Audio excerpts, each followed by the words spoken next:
بسم اللہ الرحمن الرحیم۔ کتاب الطہارت کا سبق نمبر 1، پاکی اور ناپاکی کے مسائل۔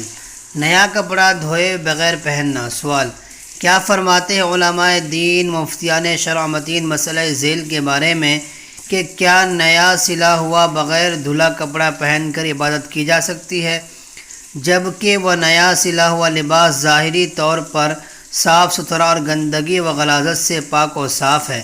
رسول اکرم صلی اللہ علیہ وسلم کی سنت کپڑے کے بارے میں کیا ہے؟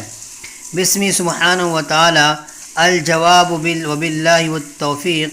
نیا سلا ہوا کپڑا جبکہ اس پر کوئی ظاہری نجاست نہ لگی ہوئی ہو بغیر دھوئے پہننا بلا شبہ درست ہے۔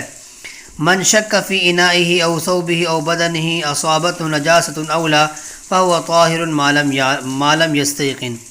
اور نیا لباس پہنتے وقت پیغمبر علیہ السلام کی سنت یہ ہے کہ اللہ کا شکر ادا کرتے ہوئے یہ دعا پڑھی جائے: الحمدللہ الذی کسانی، الحمدللہ الذی کسانی ما اواری بہ عورتی، ما اواری بہ عورتی واتجمل بہ فی حیاتی۔